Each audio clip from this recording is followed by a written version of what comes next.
आप तय मानिए कि 10 मार्च को जिस दिन रिजल्ट खुलेगा, हमारा रानीखेत विधानसभा की सीट वो सीट होगी जो सबसे ज्यादा अंतर से और सबसे पहले घोषित होगी, ऐसा मुझे विश्वास है। अगर मौका मिलता है तो इन लोगों का विकास कैसे करेंगे, रोड मैप क्या है, तैयारी क्या है? कि अगर जनता हमको आशीर्वाद देती है तो विकास की नई गाथाएं लिखी जाएंगी रानीखेत विधानसभा क्षेत्र में। मुकाबला आपके और करण माहरा के बीच होने वाला है, तो इस मुकाबले को कैसे देखते हैं? दर्द को और मेरी तकलीफ जो मैं जनता के प्रति मेरे दिल में है उसको समझती है, और मुझे पूर्ण विश्वास है कि कांग्रेस के साथ हमारा कोई मुकाबला नहीं है। कौन से ऐसे मुद्दे जिस पर जनता आप पर विश्वास बिल्कुल जाहिर कर सकती है? पिछले लगातार 3 दशक से मैं क्षेत्र के सुख दुख में हमेशा शरीक रहने का प्रयास करता हूं। यहाँ की समस्याओं के समाधान के लिए निरंतर आंदोलन करते रहता हूं। नमस्कार, स्वागत है आप सभी का प्रतिपक्ष संवाद पर। मैं हूं आपके साथ मेघना सचदेवा। उत्तराखंड में 70 सीटों के लिए जो रण है उसकी शुरुआत हो चुकी है और 14 फरवरी को वोट डाले जाएंगे। 10 मार्च को रिजल्ट भी सामने आ जाएगा कि आखिर उत्तराखंड में सरकार किसकी बनने वाली है। इस बीच रानीखेत में माहौल क्या है, प्रचार प्रसार किस तरह से चल रहा है, दुर्गम इलाकों में, दुर्गम गाँवों में कैसे नेता पहुंच रहे हैं, जानने के लिए हम लोग रानीखेत पहुंचे। बीजेपी से प्रत्याशी प्रमोद नैनवाल हमारे साथ मौजूद है। फिलहाल सर, स्वागत है प्रतिपक्ष संवाद पर। बहुत बहुत धन्यवाद। सर, पहला सवाल तो यही है क्योंकि बहुत दुर्गम इलाके हैं, पहाड़ों में विकास करना उतना आसान नहीं, जितना प्रचार प्रसार करना मुश्किल है उतना ही विकास करना मुश्किल है। तो अगर मौका मिलता है, क्योंकि इतनी दूर तक आए हैं, पहाड़ से ऊपर चढ़कर आए हैं, लोगों के बीच आए हैं, जनसंवाद कर रहे हैं, अगर मौका मिलता है तो इन लोगों का विकास कैसे करेंगे, रोड मैप क्या है, तैयारी क्या है? अगर दृढ़ इच्छा शक्ति हमारे अंदर हो, किसी भी व्यक्ति के हो, किसी जनप्रतिनिधि के अंदर हो, तो निश्चित रूप से विकास करना कोई कठिन बात नहीं है। क्योंकि हम पिछले लगभग 30-35 सालों से क्षेत्र की जनता के दुख दर्द में शरीक रहे हैं। क्षेत्र की जनता की जो तकलीफें हैं उसको न सिर्फ महसूस कर रहे हैं बल्कि हमने झेला भी है, उनको सहा भी है। इसलिए ये तय है कि अगर जनता हमको आशीर्वाद देती है तो विकास की नई गाथाएं लिखी जाएंगी रानीखेत विधानसभा क्षेत्र में। सर, कई दावेदारों के नाम सामने आ रहे थे, हालांकि आखिर में आपका नाम जब सामने आया तो सब लोग आश्चर्यचकित रह गए। कहीं ना कहीं ये फैसला ऐसा था कि एक नया चेहरा अब रानीखेत में बीजेपी की तरफ से सामने आएगा। जो कंपटीशन चलता आ रहा है पिछले कई सालों से, अब मुकाबला आपके और करण माहरा के बीच होने वाला है। तो इस मुकाबले को कैसे देखते हैं, क्या चुनौतियां आपको लगती हैं कि करण माहरा जो कि यहाँ के वर्तमान विधायक है उनको देखते हुए आपके सामने होंगी?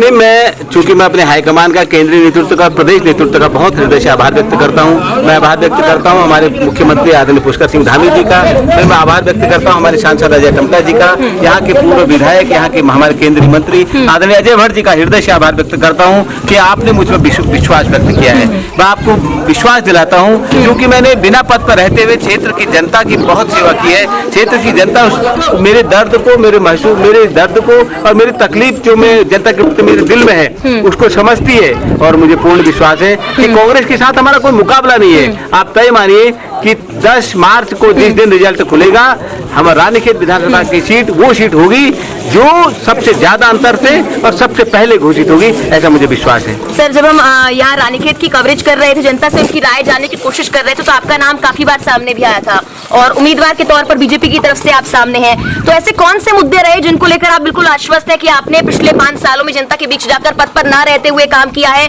भले ही आपको दावेदार माना जा रहा था या नहीं माना जा रहा था, आज आप उम्मीदवार उन मुद्दों की वजह से बने हैं। कौन से ऐसे मुद्दे जिस पर जनता आप पर विश्वास बिल्कुल जाहिर कर सकती है? मैं आज धुराफाड़ क्षेत्र में हूँ। आज से करीब 27 साल पहले मैंने अपनी टीम के साथ भ्रष्टाचार विरोधी मंच का गठन करके कोशी पंपिंग पेयजल योजना के लिए 21 दिन तक आंदोलन किया था, और उसी आंदोलन के बदौलत आज क्षेत्र में 21 करोड़ की योजना स्वीकृत हुई है, जिसे 50 गांवों से भी अधिक के लोग यहाँ उसका पानी पी रहे हैं। और पिछले लगातार 3 दशक से मैं क्षेत्र के सुख दुख में हमेशा शरीक रहने का प्रयास करता हूं। यहाँ की समस्याओं के समाधान के लिए निरंतर आंदोलन करते रहता हूं, और चाहे पिछला जो कोरोना काल था, हमने अपनी जान की परवाह न करते हुए मैं आम जनता के बीच में रहा, उसके दुख दर्द में शरीक रहा। सैनिटाइजेशन से लेकर मास्क से लेकर राशन तक जितना यथासंभव हो सके हमने जनता के बीच में जाकर के उन्हें उपलब्ध कराया है। और मुझे लगता है कि मेरी इसी भावना को देख करके मेरे संगठन ने मुझे भरोसा जताया, और आज जनता इतनी प्रसन्न है, इतनी खुश है कि मैं जहां जा रहा हूं हमारी माताएं, बहनें, नौजवान, बुजुर्ग ऐसे स्वागत करने के लिए पलक फावड़े बिछाए खड़े हैं कि मेरे आंखों में आंसू आ जा रहे हैं। मैं नमन करता हूं अपने क्षेत्र की महान जनता को जो इतना प्यार आपने मुझे दिया। सर, रानीखेत में पर्यटन के लिहाज से बहुत सारी संभावनाएं हैं, और जब इन संभावनाओं को तराशा जाएगा तो शायद रोजगार के साधन भी और बढ़ जाएंगे। उससे जो यहाँ से बाहर जाने वाले लोग हैं वो भी रुक जाएंगे। यानी कि अगर एक मुद्दे को सॉल्व कर दिया गया, उसको आगे बढ़ाया गया, तो विकास अपने आप होता रहेगा। तो पर्यटन के लिहाज से आपकी प्लानिंग क्या होगी अगर जनता आप पर विश्वास जाहिर करती है, आपको मौका देती है, विधायक बनाती है? तो पर्यटन में मैं जहाँ तक समझता हूँ हमारे क्षेत्र के जो युवा बाहर दिल्ली, बॉम्बे या अन्य महानगरों में नौकरी करते हैं तो वो अधिकांश होटल लाइन में हैं।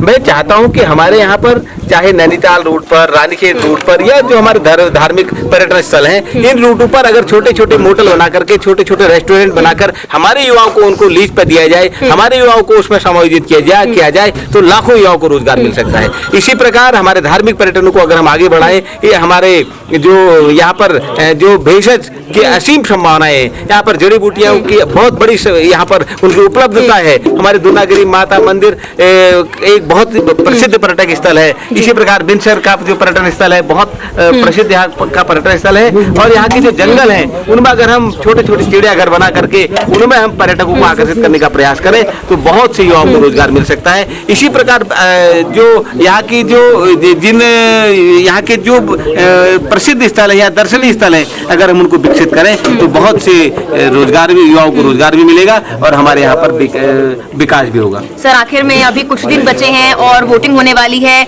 कहीं ना कहीं जनता का जो मूड है इन आखिरी दिनों में जरूर बदलता है प्रचार प्रसार के जरिए, भले ही कोई माने या फिर ना माने।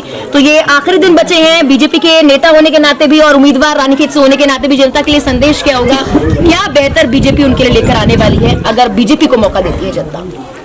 यहाँ की जनता वर्तमान विधायक जी को 10 साल से उनको विधायक बना के उन्होंने आजमा लिया है।